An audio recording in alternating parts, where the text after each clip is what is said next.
Touch ചെയ്തോളൂ. Touch ചെയ്യുമ്പോൾ കടലിലായിരിക്കുമോ? കടലിനെ കുറിച്ച് പറയാം. 142 കൂടുതൽ രാജ്യങ്ങളിൽ പോയി കഴിഞ്ഞ സാറിന് അതാണ് സത്യം പറഞ്ഞാൽ ഇത്ര എക്സ്പീരിയൻസ് വരുന്നത്, ഈ വിഷനും ഈ അഭിപ്രായമൊക്കെ അതിൽ നിന്നാണ് വരുന്നത്. തീർച്ചയായിട്ടും അതെ. അല്ലെങ്കിൽ ഞാനൊരു വെറും സാധാരണക്കാരനോ ഒരു സാധാരണ മലയാളിക്കപ്പുറം എനിക്ക് എന്ത് വിവരം ഉണ്ടാവുക? ഇതിൽ ഞാൻ സഞ്ചാരം റിലേറ്റ് ചെയ്തുള്ള കോട്ടുകൾ പറയും, പിന്നെ അതിനെ ബേസ് ചെയ്തിട്ടുള്ള ചോദ്യമായിരിക്കും ചോദിക്കുന്നത്. അത് ഈ 2000 എപ്പിസോഡിന്റെ വിഷ്വൽ എന്ന് പറയുന്നത് നമ്മുടെ ഒരു സ്റ്റോറേജ് ഡിവൈസ് മുഴുവൻ ഇത് തന്നെയാണ്. അതിന്റെ 3 കോപ്പി വീതം നമ്മൾ സൂക്ഷിച്ചിട്ടുണ്ട്. സാറിന് ഇഷ്ടമുള്ള ബ്ലോഗർ ഉണ്ടോ? നിങ്ങൾ പ്രാന്തൻ യാത്രികനാണെങ്കിൽ തീർച്ചയായും പോകണം. നമ്മൾ പോയി പ്രാന്തനാണല്ലോ. സ്പൾബറിനെ എന്തെങ്കിലും കാണണം എന്ന് സാറിന് ആഗ്രഹമുണ്ടോ? കണ്ടാൽ എന്ത് പറയും? ഇല്ല, ഈ ലഡാക്കിൽ പോവുകയാണെങ്കിൽ സ്പൾബർ ഉണ്ടോ എന്ന് അന്വേഷിക്കാം. ഈ മനുഷ്യൻ മുഖ്യമന്ത്രി ആയിരുന്നെങ്കിൽ ഇതൊരു ഇമാജിനറി സ്റ്റേറ്റ്മെന്റ് ആണ്. ഉദാഹരണത്തിന് ഹൈസ്പീഡ് ഒരു ട്രെയിൻ വേണമെന്ന് ഞാൻ തീരുമാനിച്ചാൽ ഞാൻ പറഞ്ഞു കൊടുക്കും, കാണിച്ചു കൊടുക്കും, ഉദാഹരണങ്ങൾ കാണിച്ചു കൊടുക്കും, അതിന്റെ ഗുണങ്ങൾ പറഞ്ഞു കൊടുക്കും. അവരെ വിശ്വാസത്തിലെടുത്തിട്ട് നമ്മൾ ആവിഷ്കരിക്കുമ്പോൾ അവരും കൂടെ നിൽക്കുമെന്ന് എനിക്ക് ഉറപ്പുണ്ട്. തലസ്ഥാനം കൊച്ചി ആക്കണം എന്നൊരു ഡിസ്കഷൻ ഉണ്ടായി. കൊച്ചിയല്ല, എനിക്ക് കൂടുതൽ താല്പര്യം തൃശ്ശൂരാക്കാമായിരുന്നു. കേരളത്തിലെ പ്ലാനിംഗ് കമ്മിറ്റി അംഗം കൂടിയാണ് സാർ. പ്ലാനിംഗ് ബോർഡ് പ്ലാനുകൾ ഒരുപാട് കൊടുത്തിട്ടുണ്ടാവും. നടന്നൊരു കാര്യം പറഞ്ഞാൽ ഞങ്ങൾക്ക് അത് എക്സൈറ്റ്മെന്റ് ആയിരിക്കും. സാർ പ്ലാൻ കൊടുത്തിട്ട് എന്താണ് നടന്നത്?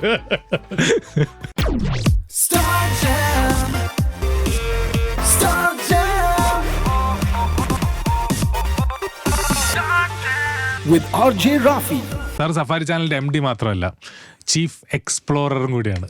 ചീഫ് ക്യാമറാമാനുമാണ്. എല്ലാം. ഞാൻ സഞ്ചാരം ഷൂട്ട് ചെയ്യാൻ പോകുമ്പോൾ എൻ്റെ കയ്യിലുള്ള visiting card senior cameraman safari TV എന്നാണ്. ഓക്കെ. കാരണം എനിക്ക് പല അബദ്ധങ്ങളും പറ്റിയിട്ടുണ്ട്.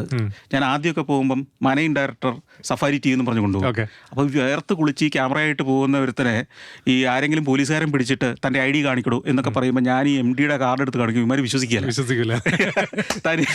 തൻ്റെ ചാനലിൽ വേറെ ആരും ഇല്ലേ എന്നൊക്കെ ചോദിക്കും. അപ്പം ക്യാമറാമാൻ്റെ ജോലി മുതൽ അങ്ങോട്ട് എല്ലാ ജോലിയും ചെയ്യുന്ന ഒരാളാണ് ഞാൻ. അപ്പം സഞ്ചാരത്തെ A to Z മനസ്സിലാക്കാൻ വേണ്ടിയിട്ടുള്ള ചില ചോദ്യങ്ങളാണത് ഞാൻ ചോദിക്കാൻ പോകുന്നത്.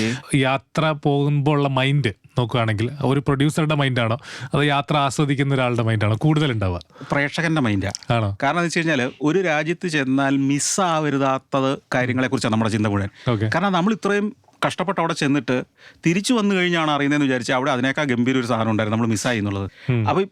അപ്പോൾ ഇത് എപ്പോഴും നമ്മൾ ചിന്തിക്കുന്നത് ഇത് ഞാൻ ഇങ്ങനെ ഷൂട്ട് ചെയ്താൽ പ്രേക്ഷകന് മനസ്സിലാവുമോ അതോ മറ്റേ സൈഡിൽ പോയി എടുക്കുമ്പോഴാണോ നന്നാവുക? ഇങ്ങനെ എപ്പോഴും നമ്മൾ പ്രേക്ഷകരെയാണ് മനസ്സിൽ കണ്ടുകൊണ്ടിരിക്കുന്നത്. ഇവൻ ഇവിടെ വന്ന് നിന്നൊരു ഫീൽ കൊടുക്കണം, അതിന് എവിടെ നിന്ന് എടുക്കണം, ഏതൊക്കെ ഷോട്ടുകൾ വേണം, ഏത് ഷോട്ട് ആദ്യം ഇട്ടാൽ ഇവർക്ക് ഈ ലൊക്കേഷൻ എക്സൈറ്റഡ് ആയിട്ട് തോന്നും ആദ്യം. ഇങ്ങനെ ഈ ചിന്തയിലാണ് യാത്ര മുഴുവൻ. പണ്ട് വലിയ വലിയ ക്യാമറ ആയിട്ട് പോകേണ്ടി വന്നിട്ടുണ്ടാവും. ഇപ്പം മൊബൈൽ വരെ കൊണ്ടുപോയി ഷൂട്ട് ചെയ്തിട്ടുണ്ടെന്ന് പറഞ്ഞു. ഇപ്പം അങ്ങനെയാണ് പോകുന്നത്. ഇടയ്ക്ക് ഞാൻ മറ്റേ ക്യാമറകൾ കൊണ്ടുപോകും. പക്ഷേ ചില രാജ്യങ്ങളിലെ ചില പ്രശ്നങ്ങൾ അറിയാം. ഇപ്പോൾ ഉദാഹരണത്തിന് ആഫ്രിക്കൻ രാജ്യങ്ങളിലേക്ക് പോകുകയാണെങ്കിൽ ഞാൻ മൊബൈലും കൊണ്ടേ പോകുന്നത്. ആഫ്രിക്കയിലെ ചില ചന്തകളിലൊക്കെ നമ്മൾ ഷൂട്ട് ചെയ്യുമ്പം വലിയ ക്യാമറ ഇട്ട് കഴിഞ്ഞാൽ എല്ലാവരുടെ ശ്രദ്ധ ആകർഷിക്കും. ഇവർ വന്ന് വഴക്കുണ്ടാക്കും, പെണ്ണുങ്ങൾ തല്ലാൻ വരും, കല്ലെടുത്തെറിയും. ഇതൊക്കെ എനിക്ക് അനുഭവമുണ്ട്. അപ്പോൾ വെറും ഒരു മൊബൈൽ ഫോണിൽ ഇങ്ങനെ പിടിച്ചുകൊണ്ട് പോവുകയാണെങ്കിൽ ആരും അത്ര ശ്രദ്ധിക്കില്ല. ആർക്കും പ്രശ്നമില്ല. ചന്ത കണ്ടിട്ടില്ലാത്ത ഏതോ ഒരുത്തൻ എന്നേ അവർ കരുതുള്ളൂ. ചന്ത ഷൂട്ട് ചെയ്യണം. ഓക്കെ. പോകുമ്പോൾ ഉറപ്പായിട്ട് ഒരുപാട് റിസർച്ച് ചെയ്യും സാർ, ഓരോ സ്ഥലത്തെ പറ്റിയും എന്താണ് ഷൂട്ട് ചെയ്യേണ്ടതെന്നൊക്കെ. തിരിച്ചു വന്നിട്ട് അതിൽ കൂടുതൽ റിസർച്ച് നടക്കാറുണ്ട്. തീർച്ചയായിട്ടും. എപ്പിസോഡ് ആക്കാൻ അതിന്റെ കാര്യം എന്താ വെച്ച് കഴിഞ്ഞാൽ നമ്മുടെ ഈ ചാനൽ സഞ്ചാരവും കാണുന്നതാരാ? ഇവിടുത്തെ MD സാറ് മുതൽ ഇങ്ങോട്ടുള്ള ആളുകൾ മുഴുവൻ കാണുന്നതാണ് ഈ പരിപാടി. അംബാസഡർമാർ, ആ രാജ്യങ്ങളിൽ വർഷങ്ങളോളം ജോലി ചെയ്ത അംബാസഡർമാർ, വേണു രാജാമണി സാറിനെ പോലുള്ള ആളുകളൊക്കെ സ്ഥിരം കാണുന്ന ഒരു പരിപാടി ഇത്. അവരുടെ അടുത്ത് അവർ 5 വർഷം സേവനം ചെയ്ത രാജ്യത്തെ പൊട്ടക്കഥയും പറഞ്ഞുകൊണ്ട് ഞാൻ ഇറങ്ങിക്കഴിഞ്ഞാൽ അപ്പോഴേ വിധം പറയും. അപ്പോൾ അതുകൊണ്ട് നമ്മൾ ഇവർക്കാർക്കും ചലഞ്ച് ചെയ്യാൻ പറ്റാത്ത രീതിയിൽ പെർഫെക്റ്റ് ആയിരിക്കണം നമ്മുടെ കണ്ടന്റ്. അതാണ് നമ്മുടെ വെല്ലുവിളി.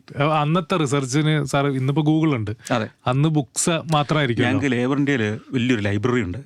അപ്പോൾ അവിടെ അന്ന് ബ്രിട്ടാനിക്ക എൻസൈക്ലോപീഡിയ, വേൾഡ് ബുക്ക്, ഇങ്ങനെ വലിയ, പിന്നെ രാജ്യങ്ങളുടെ തന്നെ ചരിത്രവും ഇത് മാത്രം ഭൂമിശാസ്ത്രവും വിവരിക്കുന്ന പുസ്തകങ്ങൾ, ഓരോ രാജ്യത്തിൻ്റെയും വ്യത്യസ്ത ബുക്കുകൾ, ഇതൊക്കെ ഉണ്ട്. അപ്പോൾ അതായിരുന്നു ആദ്യകാലത്തെ ഒരു അസറ്റ്.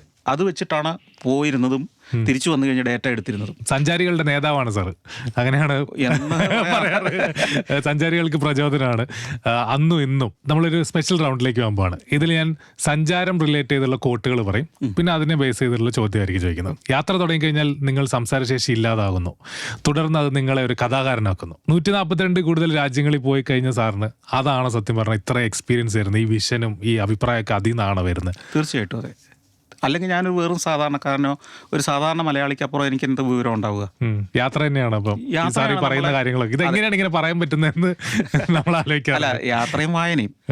വായന വേണം. വായന, ഈ യാത്രയ്ക്ക് വേണ്ടിയാണല്ലോ വായന വരുന്നത്. ഓക്കെ. അപ്പോൾ ഈ ലോകത്തെക്കുറിച്ച് മൊത്തം ഒരു ധാരണയുണ്ടാവും. പിന്നെ യാത്ര ചെയ്യുമ്പോൾ നമ്മൾ കാണുന്ന സ്ഥലങ്ങൾ മാത്രമല്ല, അവിടെ ജീവിച്ച പ്രതിഭകളെ നമ്മൾ അറിയുകയാണ്. അത്ഭുതകരമായ ജീവിതം നയിച്ച ആളുകൾ. അപ്പോൾ എത്രയോ ആളുകളെ ഓരോ യാത്രയും കഴിയുമ്പോൾ നമ്മൾ മനസ്സിലാക്കുന്നത്. ഇപ്പോൾ ഉദാഹരണത്തിന് ലിവിങ്സ്റ്റൺ എന്ന് പറയുന്നൊരു മനുഷ്യനെ ഞാൻ ഈ യാത്ര കഴിഞ്ഞ് വന്നപ്പോഴാണ് ഏറ്റവും അടുത്തറിയുന്നത്. ഈ ലിവിങ്സ്റ്റൺ ആണ് ശരിക്കും പറഞ്ഞാൽ വിക്ടോറിയ ഫാൾസ് എന്ന് പറയുന്ന വെള്ളച്ചാട്ടം കണ്ടുപിടിക്കുകയും ആദ്യമായിട്ട് ആഫ്രിക്കയുടെ തെക്ക് മുതൽ വടക്ക് വരെ എക്സ്പ്ലോർ ചെയ്യുകയും ചെയ്ത വെള്ളക്കാരൻ. അപ്പോൾ അദ്ദേഹം നടന്നും കഴുതപ്പുറത്തും കുതിരപ്പുറത്തും ഒക്കെ സഞ്ചരിച്ച് 1800-കളിലാണ് ആഫ്രിക്ക എന്താണെന്ന് പുറം ലോകത്തിന് കാണിച്ചു കൊടുത്തത്. അദ്ദേഹത്തിൻ്റെ എഴുത്തുകളിലൂടെ, അദ്ദേഹം നടത്തിയ യാത്രകളിലൂടെയൊക്കെ. അപ്പോൾ ഇങ്ങനെയുള്ള മനുഷ്യരെ നമ്മൾ കാണുന്നു. അവരുടെ ജീവിതത്തിൻ്റെ അത്ഭുതകരമായ, ഇന്നത്തെ സാഹചര്യം പോലും അല്ലാത്ത 200 കൊല്ലം മുമ്പത്തെ സാഹചര്യത്തിൽ അവർ ഇത്രയും അത്ഭുതങ്ങൾ കാണിക്കുന്നു. ഇതൊക്കെ നമുക്ക് തരുന്ന എക്സൈറ്റ്മെൻറ്റ് ചെറുതല്ല, അപ്പോൾ പ്രചോദനം ചെറുതല്ല. അപ്പം പുതിയ ഒത്തിരി കാര്യങ്ങൾ നമുക്ക് കിട്ടും. അപ്പോൾ ഈ ആശയങ്ങൾ, ഒരു വിഷയം എന്ന് പറഞ്ഞാൽ നമുക്കതിൻ്റെ പല ആംഗിളിലുള്ള ആശയങ്ങൾ പെട്ടെന്ന് മനസ്സിലേക്ക് വരും. അതിലെ ഏത് വേണം അവിടെ പ്രയോഗിക്കാനെന്ന് തീരുമാനിച്ചാൽ മതി. Life is A journey, make most of it എന്നാണ്. അപ്പം അങ്ങനെ സാറൊരു ജേർണി പോവാണെങ്കിൽ അതിൽ ഏറ്റവും ഇമ്പാക്റ്റ് ഉള്ള ജേർണി ആക്കി മാറ്റാൻ ചെയ്യുന്ന 2 കാര്യങ്ങൾ പറയാൻ പറ്റും. ഒരുപാട് കാര്യങ്ങളുണ്ടാവും. അല്ല, ഏറ്റവും പ്രധാന കാര്യം ആ യാത്രയ്ക്ക് മുമ്പ് പോകുന്ന സ്ഥലത്തെക്കുറിച്ച് നന്നായിട്ട് പഠിക്കുക എന്നുള്ളത്. ഓക്കെ, അതാണ് ഒന്നാമത്തെ കാര്യം. പിന്നെ അവിടെ ചെന്ന് നമ്മൾ എക്സ്പ്ലോർ ചെയ്യാനാ വന്നേന്നുള്ള ബോധത്തോടു കൂടി അതിലൂടെ സഞ്ചരിക്കുക. ഓക്കെ, പോയത് എന്തിനാണ് നമുക്ക് ബോധം ഉണ്ടാവുക, അത്രേ ഉള്ളൂ കാര്യം. 1000 കാതമുള്ള ഒരു യാത്ര തുടങ്ങുന്നത് ഒരു സ്റ്റെപ്പിൽ നിന്നാണ്. അങ്ങനെയാണെങ്കിൽ യാത്ര ചെയ്യാൻ ആഗ്രഹമുള്ള, യാത്ര ചെയ്യാൻ ഒക്കാത്ത ഒരുപാട് പേരുണ്ടാവും. അപ്പോൾ ആ ഫസ്റ്റ് സ്റ്റെപ്പ് എടുക്കാൻ എന്താണ് ചെയ്യേണ്ടത് സാറിൻ്റെ അഭിപ്രായത്തിൽ? എൻ്റെ അഭിപ്രായത്തിൽ 5 പൈസ മുടക്കില്ലാത്ത യാത്രകൾ തുടങ്ങുക. ഞാൻ എപ്പോഴും പറയാനുള്ളൊരു കാര്യമുണ്ട്. നിങ്ങളുടെ അപ്പുറത്തെ ഗ്രാമത്തിലെ ഒരു അമ്പലം നിങ്ങൾ കണ്ടിട്ടുണ്ടോ? അല്ലെങ്കിൽ അതിൻ്റെ അപ്പുറത്തോട് ഒഴുകുന്ന നദിയുടെ ഉത്ഭവസ്ഥാനത്തേക്ക് നിങ്ങളൊന്ന് പോയിട്ടുണ്ടോ? അവിടം വരെ പോകാൻ അധികം പൈസ വേണ്ടല്ലോ. എന്തെങ്കിലും ജോലിയുള്ള ഒരാൾ, അയാൾ കന്യാകുമാരി കണ്ടിട്ടുണ്ടോ? ജോയിനരെ കോവളം കണ്ടിട്ടില്ലാത്ത എത്രയോ പേരുണ്ട്. വർക്കല കടൽത്തീരം കണ്ടിട്ടില്ലാത്ത മലയാളികൾ എത്രയുണ്ട്. നിങ്ങൾ എന്തിനാണ് അമേരിക്കയിൽ പോകാൻ പറ്റില്ല എന്ന് പറഞ്ഞ് ദുഃഖിക്കുന്നത്? നിങ്ങൾ വർക്കല പോലും കണ്ടിട്ടില്ലല്ലോ. നാട്ടിൽ കൂടെ നടക്കില്ല. ഇപ്പം ഞാൻ കൊളംബസിനെ സംസ്കരിച്ച സിമിത്തേരി കാണിക്കുമ്പോൾ ആളുകൾ പറയും, ലോകത്തിലെ മഹാരഥന്മാരെയൊക്കെ സംസ്കരിച്ച സിമിത്തേരികൾ വരെ നിങ്ങൾ കണ്ടിട്ടുണ്ട്. എത്ര പേരുടെ സിമിത്തേരി, എബ്രഹാം ലിങ്കൺ, മറ്റ് ഷേക്സ്പിയർ, ഇതൊക്കെ ലിസ്റ്റ് എടുത്ത്. അപ്പോൾ ഞാനൊരിക്കലും കോളേജിലെ പിള്ളേരോട് ചോദിച്ചിട്ടുണ്ട്, വാസ്കോഡിഗാമയെ സംസ്കരിച്ച സിമിത്തേരി നിങ്ങൾ കണ്ടിട്ടുണ്ടോ? ഫോട്ടോച്ചിയിൽ ഇവിടെ ചെന്നാൽ മതി. അപ്പോൾ ഈ നമ്മുടെ തൊട്ടടുത്തുള്ളതിനെ കാണാതെയാണ് നമ്മൾ അപ്പുറത്തെ വലിയ സംഭവത്തിലേക്ക് എത്താൻ പറ്റില്ല എന്ന് നിരാശപ്പെടുത്തത്. ആദ്യം 5 പൈസ ചിലവില്ലാത്ത ഇതിലേക്കൊന്ന് പോകും. അങ്ങനെയാണ് യാത്രകൾ തുടങ്ങേണ്ടത്. ഞാൻ എൻ്റെ സഞ്ചാരം ആരംഭിച്ചത് കേരളത്തിലൂടെ നടത്തിയ കേരള വിശേഷം എന്ന് പറഞ്ഞ് ദൂരദർശന് വേണ്ടി നടത്തിയ പരിപാടിയിലൂടെയാണ്. അത് കഴിഞ്ഞാണ് ഞാൻ ഇന്ത്യ മുഴുവൻ സഞ്ചരിക്കുന്ന യാത്ര എന്ന പരിപാടി നടത്തി, സൗത്ത് ഇന്ത്യ മുഴുവൻ കറങ്ങി. അതിനു ശേഷമാണ് ഞാൻ ഈ ലോകയാത്ര തുടങ്ങിയത്, സഞ്ചാരം തുടങ്ങുന്നത്. ഇത് അധികം പേർക്ക് അറിയാത്ത കഥയാണ്. നമ്മുടെ ഇപ്പം കത്തി നിൽക്കുന്ന മിടുക്കന്മാരായ വ്ളോഗേഴ്സ് പോലും അവർ തുടങ്ങിയത് മിക്കവാറും കേരളത്തിലെ ഗ്രാമത്തിലൂടെ സഞ്ചരിച്ചിട്ടായിരിക്കില്ല. സാറിന് ഇഷ്ടമുള്ള വ്ളോഗർ ഉണ്ടോ ചോദിച്ചാൽ പറയും. ഞാൻ പലരുടെയും പരിപാടികൾ കാണാറുണ്ട്. എപ്പോഴും കാണുന്നെന്നുള്ളതല്ല, കാണാറുണ്ട്, നിരീക്ഷിക്കാറുണ്ട്. കാരണം ഇവരുടെ വീക്ഷണങ്ങൾ എങ്ങനെയാണ്, ഇവരെങ്ങനെയാണ് ഇതിനെ കാണുന്നത്, ഇവരെ എങ്ങനെയാണ് ജനം കാണുന്നത്, ഇതൊക്കെ അറിയാൻ ഇത് വേണമല്ലോ. ഞാൻ എല്ലാവരെയും കാണാറുണ്ട്. അപ്ഡേറ്റഡ് ആയിരിക്കണം. ഇപ്പം സുജിത് ഭക്തന്റെ പരിപാടികൾ ഞാൻ കാണാറുണ്ട്. മല്ലു ട്രാവലർ എന്നൊരു പയ്യനുണ്ട്, അയാളുടെ പരിപാടി ഞാൻ കാണാറുണ്ട്. അദ്ദേഹം സഫാരിയിലൊക്കെ വന്ന പരിപാടി, അവരുടെ യാത്രാനുഭവങ്ങൾ പങ്കുവച്ചിട്ടുള്ളവർ ഇവരൊക്കെ.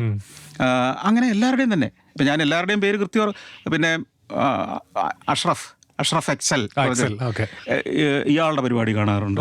പെൺപിള്ളേർ ധാരാളം യാത്ര, ഒറ്റയ്ക്ക് ഹിമാലയത്തിലേക്ക് സൈക്കിളിൽ പോയവര്, പെൺകുട്ടികൾ, ഇവരൊക്കെ നമ്മൾ സഫാരിയിൽ ഇൻട്രൊഡ്യൂസ് ചെയ്യുകയും ചെയ്യാറുണ്ട്. സഫാരിയിൽ ആ യാത്രയിൽ നിന്ന് പരിപാടിയുണ്ട്.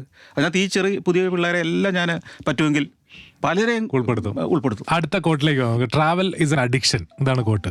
അങ്ങനെ ട്രാവലിലൂടെ സാറിനുണ്ടായ എന്തെങ്കിലും അഡിക്ഷൻ ഉണ്ടോ? ട്രാവലിലൂടെയുള്ള അഡിക്ഷൻ എന്ന് പറഞ്ഞാൽ, ഈ ട്രാവൽ എങ്ങനെയായിരിക്കണം എന്നുള്ള ചില അഡിക്ഷൻസ് ഉണ്ട്. ഇപ്പോൾ ഉദാഹരണത്തിന് ക്യാമറ നമ്മുടെ കയ്യിൽ ഇല്ലെങ്കിൽ ഒരു ചങ്കിടിപ്പാണ് എപ്പോഴും. അത് ഏത് യാത്രയിലും. ഇപ്പം ഞാൻ ഡൽഹി വരെ പോവുകയാണെങ്കിൽ പോലും ക്യാമറയോ അല്ലെങ്കിൽ ക്യാമറയുള്ളൊരു ഫോണെങ്കിലും കയ്യിലില്ലെങ്കിൽ നമുക്ക് ടെൻഷനാണ്. കാരണം വെച്ച് കഴിഞ്ഞാൽ നമ്മൾ പ്രതീക്ഷിക്കുന്നത് ഏത് നിമിഷവും നമുക്കൊരു എക്സൈറ്റിംഗ് ദൃശ്യം കൈ കിട്ടുന്ന, കാണിക്കാനാണ്. അത് ഈ സ്വയം കാണുന്നവൻ ഒരു സഞ്ചാരി അല്ലെങ്കിൽ ഒരു മാധ്യമ പ്രവർത്തകനാവില്ലല്ലോ. നമ്മൾ മാധ്യമവും കൂടെ പ്രവർത്തനം കൂടി ആകുമ്പോഴാണല്ലോ നമ്മുടെ പ്രസക്തി. ഞാൻ ലോകം കണ്ടു, ഇപ്പം 142 രാജ്യം ഞാൻ കണ്ടു, അതിൻ്റെ ഫോട്ടോ എടുത്ത് വീട്ടിൽ കൊണ്ടുവന്നിരുന്നെങ്കിൽ നിങ്ങൾ എന്നെ ഇവിടേക്ക് വിളിക്കില്ല. ഒരിക്കലുമില്ല. ഇങ്ങനെ എന്തെങ്കിലും കണ്ടിട്ട് എനിക്കിത് കാണിക്കാൻ പറ്റിയില്ലല്ലോ എന്ന് തോന്നിയ എന്തെങ്കിലും ഉണ്ടോ? ഒത്തിരിയുണ്ട്. ഓരോ യാത്രയിലും നമുക്ക് പല സാധനങ്ങളും മിസ്സാവും. ഒത്തിരി കാര്യങ്ങൾ ഇതൊന്നും നമ്മുടെ കൺട്രോളിലല്ലോ, പക്ഷേ ഭാഗ്യവശാൽ പലതും കിട്ടുകയും ചെയ്യും. ഉദാഹരണം പറഞ്ഞാൽ ഞാൻ ഈയിടെ സിംബാബ്വേയിലും സാംബിയയിലൊക്കെ പോയപ്പോൾ സാംബിയയ്ക്ക് സിംബാബ്വേക്ക് ഇടയ്ക്ക് കൂടിയാണ് ഈ സാംബസി നദി വെള്ളച്ചാട്ടം കഴിഞ്ഞ് ഒഴുകുന്നത്. അപ്പോൾ ഇതിൻ്റെ ബോർഡർ എന്ന് പറയുന്നത് ഇതിനെ ക്രോസ് ചെയ്തുള്ള ബ്രിട്ടീഷുകാർ പണിത ഒരു ഉരുക്ക് പാലമാണ്. 150 വർഷം പഴക്കമുള്ളതാണെന്ന് എനിക്ക് തോന്നുന്നത്. 100 വർഷമെങ്കിലും പഴക്കമുള്ള ഒരു ഉരുക്ക് പാലമാണ്. ഈ ഉരുക്ക് പാലത്തിൽ വാഹനങ്ങൾക്കും പോകാം, ട്രെയിനിനും പോകാം. ട്രെയിന് ദിവസം 1 or 2 എണ്ണേ ഉള്ളൂ. പക്ഷേ ഞാൻ ഈ കൃത്യം പാലത്തെ ചെല്ലുമ്പോൾ ട്രെയിൻ പാസ് ചെയ്യുന്ന സമയമാണ്. അപ്പോൾ ഇതേ കൂടെ ട്രെയിൻ പോകുന്നു. അത് കഴിഞ്ഞ് അപ്പുറത്തോട്ട് ചെല്ലുമ്പോൾ ഈ പാലത്തെ നിന്ന് ബഞ്ചി ജമ്പ് ചെയ്യുന്ന ആളുകളുണ്ട് താഴേക്ക്. അങ്ങ് അഗാധതയിൽ കൂടെ നദി ഒഴുകുന്നത്. അത്രയും ഉയരത്തിലെ ഈ പാലം. ട്രെയിനങ്ങ് പോയി കഴിഞ്ഞ് ക്യാമറ വലത്തേക്ക് തിരിക്കുമ്പോഴാണ് ഒരാൾ ചാടാൻ റെഡിയായിരിക്കുന്നു, ആ ഷോട്ട് കിട്ടുന്നു. എന്നാൽ ചില നമ്മളെ സമയം മോശമാണെങ്കിൽ നമ്മൾ ചെന്ന് ഇറങ്ങുന്നതിന് 5 മിനിറ്റ് മുമ്പായിരിക്കും ട്രെയിൻ പോയിട്ടുണ്ടാവുക. നമ്മൾ തിരിച്ച് ക്യാമറ തിരിക്കുമ്പോഴത്തേക്ക് ഇവൻ ചാടിയിട്ട് കയറി പോന്നിട്ടുണ്ടാവും. യാത്ര ഒരു ഇൻവെസ്റ്റ്മെന്റ് ആണ് ജീവിതത്തിലെ. സാറിന്റെ ഏറ്റവും വലിയ ഇൻവെസ്റ്റ്മെന്റ് അങ്ങനെയാണെങ്കിൽ യാത്രയാണോ? തീർച്ചയായും. ഏറ്റവും റിട്ടേൺ തരുന്ന ഇൻവെസ്റ്റ്മെന്റ് അതാണ്. നമ്മൾ ജീവിച്ചു ഒരു ഭൂമിയിൽ കുറച്ചു കാലം. ഈ ജീവിച്ചതിന് ഒരർത്ഥവും അതിനൊരു പ്രസക്തിയും ഉണ്ടാക്കിയിട്ട് മരിക്കുന്നതിനാണ് ഏറ്റവും വലിയ റിട്ടേൺ എന്ന് പറയുന്നത്. അങ്ങനെയാണെങ്കിൽ അത് തന്നെയാണ് എൻ്റെ റിട്ടേൺ. അടിപൊളി. ടേക്ക് ഓൺലി മൊമെന്റ്സ്, ഇതാണ് അടുത്ത കോട്ട്. അപ്പോൾ നമ്മൾ സാർ എവിടുന്നേലും ട്രാവൽ കഴിഞ്ഞ് വരുമ്പോൾ, യാത്ര കഴിഞ്ഞ് വരുമ്പോൾ സൊവനീറുകൾ കൊണ്ടുവരാറുണ്ടോ, അതോ ക്യാമറയിൽ പതിയുന്ന ദൃശ്യങ്ങളാണോ സാറിൻ്റെ സൊവനീറുകൾ? ക്യാമറയിൽ പതിയുന്ന ദൃശ്യങ്ങളാണ്. എനിക്ക് ഒരൊറ്റ സൊവനീറെ ഞാൻ കൊണ്ടുവന്നിട്ടുള്ളൂ എനിക്ക് വേണ്ടി. ഓക്കെ. അത് എൻ്റെ ആദ്യത്തെ നേപ്പാൾ യാത്രയിൽ ഈ നേപ്പാളിൽ സ്ട്രീറ്റുകളിലൂടെ ഒരുതരം പ്രത്യേകതരം ഒരു വയലിൻ പോലത്തെ ഒരു സാധനമുണ്ട്. അവിടുത്തെ ഒരു ലോക്കൽ വീണ പോലത്തെ ഒരു സാധനമാണ്. പക്ഷേ അത് ഒരു ബോ കൊണ്ട് വായിക്കേണ്ടതാണ്. ഓക്കെ. ആ ബോ എവിടെയോ നഷ്ടപ്പെട്ടു, പക്ഷേ ആ വീണ ഇപ്പോഴും എൻ്റെ സ്റ്റുഡിയോയിൽ കൊണ്ടുവന്ന് വെച്ചിട്ടുണ്ട്. ജീവിതത്തിലെ ഏറ്റവും ആദ്യത്തെ യാത്രയിൽ വാങ്ങിയ ഒരു സാധനം മാത്രം വാങ്ങിച്ചിട്ടുള്ളൂ, വേറെ ഒന്നും വാങ്ങാറില്ല. വാങ്ങിയെന്ന് പറഞ്ഞാൽ എനിക്കിപ്പോൾ ഞാൻ ഏഷ്യാനെറ്റിൽ പരിപാടി സംപ്രേഷണം ചെയ്യുമ്പോൾ അവിടുത്തെ ഇതിൻ്റെയൊക്കെ ചുമതലക്കാരനായ ഒരു ജനറൽ മാനേജർ ഉണ്ട്. പുള്ളി എപ്പോഴും എൻ്റെ അടുത്ത് പറയും, പോയിട്ട് വരുമ്പോൾ എന്തെങ്കിലും ചെറിയ സാധനം എനിക്ക് അങ്ങേർക്ക് വേണ്ടി ഞാൻ കുറേ സാധനങ്ങളൊക്കെ വാങ്ങിച്ചുകൊണ്ടുവന്നിട്ട് പിന്നീട് അത് നിർത്തി. ഇപ്പോൾ ഒന്നും ഞാൻ വാങ്ങാറില്ല. സാറിന്റെ കളക്ഷൻ എന്ന് പറയുന്നത് ബോർഡിംഗ് പാസ് ആണ്. യെസ്, ബോർഡിംഗ് പാസും പിന്നെ ഇത്രയും വിഷ്വൽസും. അത് ഈ 2000 എപ്പിസോഡിൻ്റെ വിഷ്വൽ എന്ന് പറയുന്നത് നമ്മുടെ ഒരു സ്റ്റോറേജ് ഡിവൈസ് മുഴുവൻ ഇത് തന്നെയാണ്. അതിൻ്റെ 3 കോപ്പി വീതം നമ്മൾ സൂക്ഷിച്ചിട്ടുണ്ട്. സ്റ്റോറേജ് ഫെസിലിറ്റിക്കകത്ത് മാത്രമല്ല, ഹാർഡ് ഡിസ്കുകളായിട്ടും ബ്ലൂറേകളായിട്ടും ഒക്കെ ഈ പറഞ്ഞ ഇത്രയും 2000 എണ്ണത്തിന് സൂക്ഷിച്ചിട്ടുണ്ട്. അതാണ് നമ്മുടെ മുതൽ. അപ്പോൾ ഏഷ്യാനെറ്റിൽ നമ്മൾ ബ്രോഡ്കാസ്റ്റിംഗ് ടെലികാസ്റ്റ് ചെയ്ത് കഴിഞ്ഞിട്ട് ഇത് സഫാരിയിലേക്ക് റൈറ്റ്സ് സാർ വാങ്ങിച്ചെടുക്കുമായിരുന്നു. പിന്നീട് നമ്മുടെ തന്നെയാണ് സാധനം. നമ്മൾ ഏഷ്യാനെറ്റിൽ ടെലികാസ്റ്റ് ചെയ്യാനുള്ള റൈറ്റേ കൊടുത്തിട്ടുണ്ടായിരുന്നുള്ളൂ. അതിൻ്റെ ഒറിജിനൽ റൈറ്റ് മുഴുവൻ നമുക്ക്, കാരണം അവർ 5 പൈസ മുടക്കിയിട്ടില്ല അതിന്. അപ്പോൾ ആ പ്രശ്നം ഉണ്ടായിട്ടില്ല. യാത്ര മൈലുകൾ വെച്ചല്ല, സുഹൃത്തുക്കളെ വെച്ചിട്ടാണ് അളക്കുന്നത്. ഇതൊരു കോട്ടാണ്. ആരാ പറഞ്ഞതൊന്നും നമ്മൾ നോക്കുന്നില്ല, ഈ കോട്ട് ഇങ്ങനെ എടുക്കുന്നു. അപ്പം പല രാജ്യത്ത് സാറിന് അവിടുത്തെ ഒരുപാട് സുഹൃത്തുക്കൾ ഉണ്ടാവുമോ? ഇല്ല, എനിക്ക് തോന്നുന്നത് കേരളത്തിൽ തന്നെ ഏറ്റവും കുറച്ച് സുഹൃത്തുക്കളുള്ള ഒരു വ്യക്തി ഞാനായിരിക്കും. എന്നാൽ ഇപ്പോൾ ഒരു രാജ്യത്ത് പോയി അവിടെ വിളിക്കാൻ ഒരാളുണ്ടോ സാറിന്? പണ്ട് പോയ ഇല്ല, അതിന്റെ പേരിൽ ഉള്ള സൗഹൃദങ്ങളല്ല. കാരണം നമ്മൾ വിളിക്കുന്നത് ഇപ്പം എല്ലാ രാജ്യത്തും ഈ പറഞ്ഞ പോലെ എന്നെ സഹായിച്ച കുറേ ആളുകളുണ്ട്. അവരുടെയൊക്കെ ഫോൺ നമ്പർ എപ്പോഴും എൻ്റെ കയ്യിലുണ്ട്. ഇടയ്ക്കൊക്കെ അവർ വിളിക്കും. അവരോടൊരു സ്നേഹവും ആദരവും നന്ദി സൂചകവുമായിട്ടുള്ള ഒരു കാര്യം മനസ്സിൽ സൂക്ഷിക്കുന്നു എന്നുള്ളതല്ലാതെ ഞാൻ കരുതുന്നത് ഏറ്റവും അടുത്ത സൗഹൃദം എന്ന് പറയുന്നത് ഒരേ വേവ് ലെങ്തിൽ ചിന്തിക്കുന്നവർക്ക് തമ്മിൽ ഉണ്ടാകാവുന്നതാണ്. അത് പാടായിട്ടല്ല. ചിലപ്പോൾ ഞാൻ എൻ്റെ ഈ പറഞ്ഞ ഓട്ടത്തിന്റെ വ്യഗ്രതയ്ക്കിടയിൽ അതിന് ഞാൻ അധികം സമയം കണ്ടിട്ടുണ്ടാവില്ല എന്നുള്ളതാണ്. അതൊരു മികവായിട്ടല്ല ഞാൻ പറയുന്നത്. വേവ് ലെങ്ത് മാച്ചിങ് ആണോ എന്ന് പോലും അന്വേഷിക്കാനുള്ള സമയം നമുക്ക് ചിലപ്പോൾ കിട്ടിയിട്ടുണ്ടാവില്ല. അതായിരിക്കും. ഓക്കെ. സാറ് എപ്പിസോഡുകളിൽ പറഞ്ഞിട്ടുള്ള ചില പേരുകളൊക്കെ വൈറലാണ്. ഉദാഹരണത്തിന് ഡ്രൈവർ സ്പൾബർ. ശരിക്കും അയാളുടെ പേരാ, അദ്ദേഹത്തിന്റെ പേരാണ്. അപ്പോൾ സ്പൾബറിനെ അറിയാത്ത മലയാളികൾ ഉണ്ടാവില്ല. പുള്ളി ഇത് അറിഞ്ഞിട്ട് പോലും ഉണ്ടാവില്ല. അറിഞ്ഞിട്ടില്ല. പുള്ളിനെ പിന്നെ എന്തെങ്കിലും ലൈഫിൽ കാണാൻ പറ്റിയിട്ടുണ്ടോ? ഇല്ല. അത് ലേയിൽ ഉള്ള ഒരു ഡ്രൈവറാണ്. അദ്ദേഹം എന്നെ ലഡാക്കിലൂടെയൊക്കെ യാത്ര കൊണ്ടുപോയ ഒരു മനുഷ്യനാണ്. ആ പാവ മനുഷ്യൻ അറിഞ്ഞില്ല അങ്ങേര് ഇത്രയും പ്രശസ്തനാവും. സത്യം. അതുപോലെ തന്നെ ഒരു ഷോട്ടാന്ന് പറഞ്ഞ ഒരാളുണ്ട്, ഒരു ഡോക്ടറാണ്. അദ്ദേഹം ഡ്രൈവറായിട്ട് എൻ്റെ കൂടെ ജോർജിയയിൽ കൂടെ വന്നതാണ്. പിന്നീട് യാത്രയെല്ലാം കഴിഞ്ഞ് പിരിയുന്നതിൻ്റെ തലേദിവസമാണ് അദ്ദേഹം പറയുന്നത് അദ്ദേഹം ഒരു ന്യൂറോ സർജൻ ആണെന്നും അദ്ദേഹം ചുമ്മാ സമയം 2 ദിവസം അവധി എടുത്തപ്പം തമാശയ്ക്ക് നമ്മുടെ കൂടെ വന്നതാണെന്നും ഒക്കെ. സ്പൾബറിനെ എന്തെങ്കിലും കാണണമെന്ന് സാറിന് ആഗ്രഹമുണ്ടോ? കണ്ടാൽ എന്ത് പറയും? താമസിച്ച ഹോട്ടലിൽ എന്നാണ് എനിക്ക് തോന്നുന്നത് അയാളെ അറേഞ്ച് ചെയ്ത് തന്നത്. അപ്പോൾ അവിടെ ചോദിക്കാം സ്പൾബർ എവിടെ.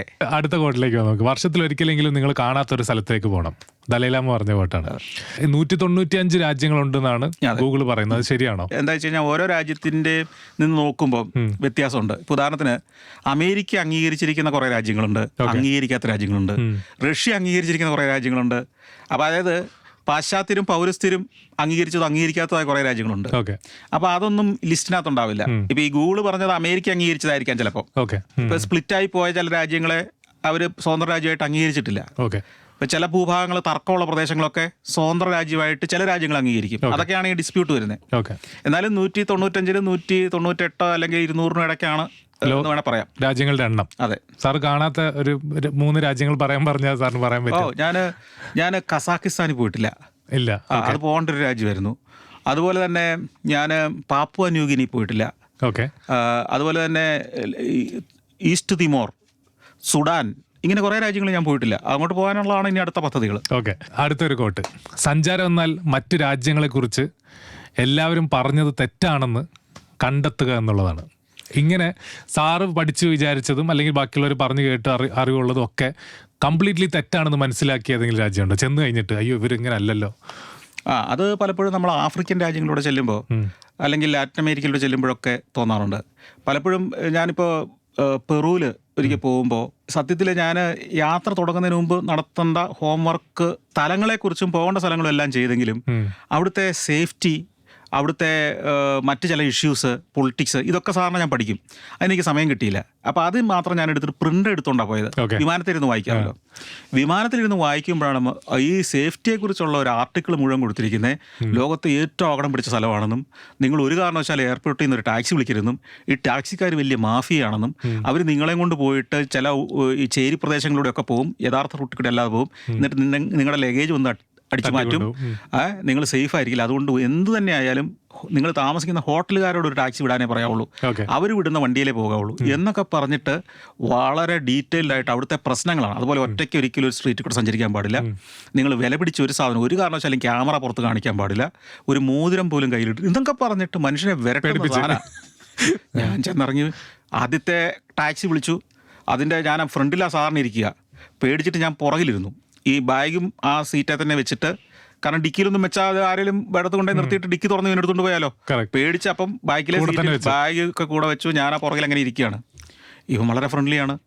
പല സ്ഥലങ്ങളിലൂടെയൊക്കെ പോയി. അപ്പം ഞാനിങ്ങനെ ഗൂഗിൾ മാപ്പ് ഇട്ട് നോക്കുകയാണ്, ഇവൻ പോകേണ്ട സ്ഥലത്തോടെ തന്നെയാണോ പോകുന്നത്. അവൻ അതിലൂടെ തന്നെ പോയത്. ഹോട്ടലിൽ കൊണ്ട് ഇറക്കി വിട്ടു. അവൻ വളരെ ഹാപ്പി ആയിട്ട് തിരിച്ചു പോയി. പിന്നെ ഞാൻ പയ്യെ വൈകുന്നേരം ആയപ്പോഴത്തേക്കും പയ്യെ സ്ട്രീറ്റിലേക്ക് ഇറങ്ങി. ക്യാമറ ഇല്ലാതെ ഇറങ്ങാൻ പറ്റില്ലല്ലോ, ഇതെല്ലാം ഷൂട്ട് ചെയ്യണ്ടേ. പയ്യെ നടന്നു. അപ്പോൾ എന്നെ പോലെ സ്ത്രീകളും കുട്ടികളും ഒക്കെ ആയി ധാരാളം ആളുകൾ നടക്കുന്നുണ്ട്, കൊച്ചു കുട്ടികളുണ്ട്. അപ്പോൾ ഇവിടെ അവരുടെ കൂടെ ഞാനും അങ്ങ് നടന്നു. അപ്പോൾ 1 മണിക്കൂർ കഴിഞ്ഞപ്പോൾ എനിക്ക് മനസ്സിലായി ഇതൊക്കെ സാധാരണ മനുഷ്യർ തന്നെയാണ്, ഇവരാരും നമ്മളെ പിടിച്ച് തിന്നില്ല. അങ്ങനെ പിറ്റേ ദിവസമൊക്കെ ആയപ്പോഴും തനിച്ച് സഞ്ചരിക്കാൻ ധൈര്യമായി. അപ്പം നമ്മൾ സൂക്ഷിച്ച് നടന്നാൽ മതി. ഇപ്പം നിങ്ങൾ പോക്കറ്റിൽ ഒരു പേഴ്സ് ഇട്ടിട്ടുണ്ടെങ്കിൽ നിങ്ങൾക്കെങ്കിലും ഓർമ്മ വേണം പേഴ്സ് അവിടെ കിടപ്പുണ്ടെന്ന്.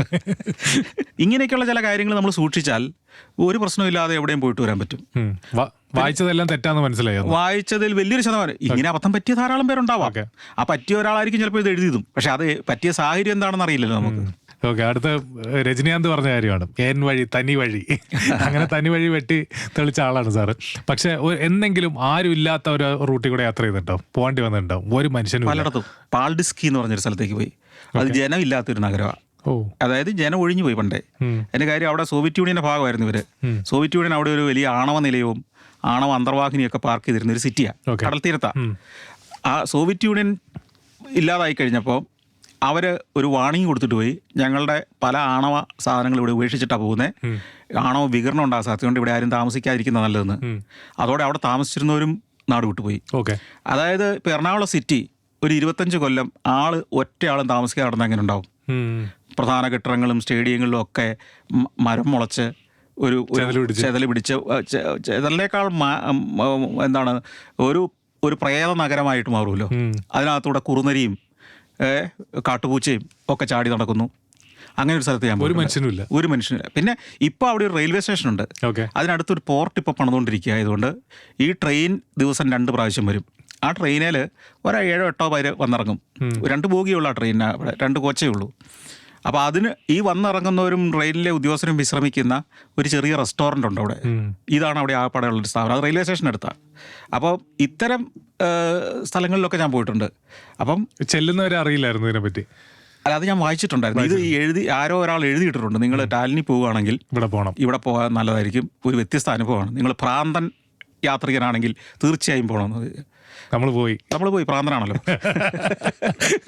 ലോകം ഒരു പുസ്തകമാണെങ്കിൽ യാത്ര ചെയ്യാത്തവർ ഒരു താള് മാത്രമേ അതിൽ മറിക്കുന്നുള്ളൂ. ഇതൊരു കോട്ടാണ്. സാറിന് ഇനി മറിക്കണമെന്ന് ആഗ്രഹമുള്ള ഒരു താള് ചോദിച്ചാൽ ഏതായിരിക്കും, അല്ലെങ്കിൽ ഒരു സ്ഥലം? സ്പേസ് മറിക്കാനിരിക്കുന്ന ഒരു താളാണ്. ഓക്കെ, അതാണ് പ്രധാനമായിട്ടുള്ളത്. Okay okay. നമ്മൾ ഇനി അടുത്തൊരു രസമുള്ള റൗണ്ടിലേക്ക് പോകുമ്പോൾ ഞാൻ ഒരു ഗ്ലോബ് സെറ്റ് ചെയ്തിട്ടുണ്ട് സാറിന് വേണ്ടിയിട്ട്. അപ്പോൾ ഈ ഗ്ലോബില് ആണ് സാർ ഇനി നമുക്ക് ഉത്തരങ്ങൾ നോക്കി പറഞ്ഞു തരേണ്ടത്. എപ്പോഴും തിരിച്ചു പോകണം എന്ന് ആഗ്രഹം തോന്നിയിട്ടുള്ള ഒരു സ്ഥലം ഈ ഗ്ലോബില് ടച്ച് ചെയ്ത് കാണിക്കാൻ പറഞ്ഞ സാർ ഏതായിരിക്കും? ആണോ? ഇവിടെയാണ് വെനീസ്. വെനീസ് വെനീസാണ് സാറിന്. വെനീസ് ഞാൻ ഒരു തവണ രണ്ട് തവണ പോയിട്ടുണ്ട്. ഒരു തവണ ഒരു വൈകുന്നേരം പോയി, ഒരു മഴക്കാലത്തായിരുന്നു. രണ്ടാമത് ഒരു 2 ദിവസം അവിടെ താമസിച്ചിട്ടുണ്ട് ഞാൻ. ഓക്കെ. പക്ഷെ ഇപ്പോഴും എനിക്ക് പോകണം ഭയങ്കരമായിട്ട് ഫീൽ ചെയ്യുന്നൊരു സ്ഥലമാണ് വെനീസ്. കാരണം അതൊരു വല്ലാത്ത ആംബിയൻസാണ്. അവിടെ പോയിട്ടുള്ള ഒരാൾക്ക് അത് വീണ്ടും വീണ്ടും തോന്നും പോകാൻ. ഓക്കെ. കടൽ നഗരം എന്ന് പറഞ്ഞാൽ നമ്മൾ കിഴക്കിൻ്റെ വെനീസ് എന്നൊക്കെ പറയുന്നത് വെറുതെയാണെന്നുള്ളത് അവിടെ ചെല്ലും മനസ്സിലാവും. ഓ, അവിടെ സംഭവമാണ്.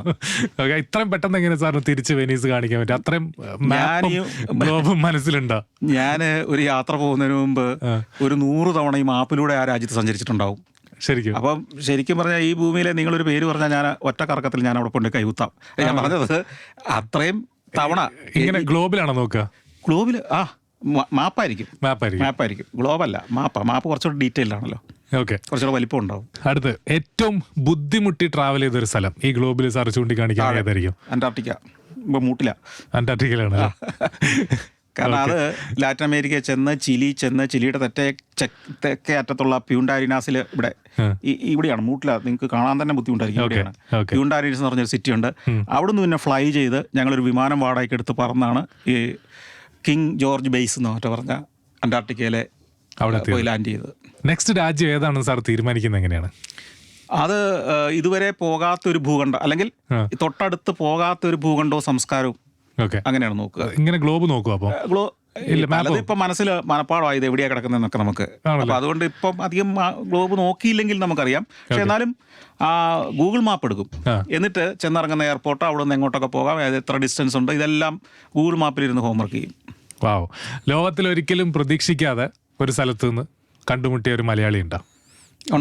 മംഗോളിയയിൽ വെച്ചിട്ട്. ഓക്കെ. അവിടെ തെരൽജ് എന്ന് പറഞ്ഞിട്ടൊരു നാഷണൽ പാർക്കുണ്ട്. ഉലാൻബത്താറിൽ നിന്ന് അങ്ങോട്ട് പോവുകയാണ്. അങ്ങോട്ട് പോകുമ്പോൾ വഴിക്ക് അവരുടെ ചില പെട്ടിക്കടകളൊക്കെ പോലെ ഈ കുതിരപ്പാല് പുളിപ്പിച്ച് കള്ളാക്കി കൊടുക്കും. ഈ കുതിരപ്പാലാണ് അവിടെ വിൽക്കുന്നത്. അത് പക്ഷേ ഒരു പുളിപ്പുണ്ട്. മാത്രമല്ല അവരൊരു ലഹരി അല്പം ഉണ്ടെന്ന് വിശ്വസിച്ച് കഴിക്കുന്നൊരു സാധനമാണ്. നമ്മുടെ നാടൻ കള്ളിൻ്റെ ഒക്കെ ഒരു രുചിയാണ്. അപ്പോൾ അവിടെ ഇതൊക്കെ വിൽക്കുന്ന ചില പെട്ടിക്കട കണ്ട്. അപ്പോൾ അവിടെ ഇറങ്ങി അവിടെ ഈ സോസേജ് ചായയൊക്കെ കിട്ടും.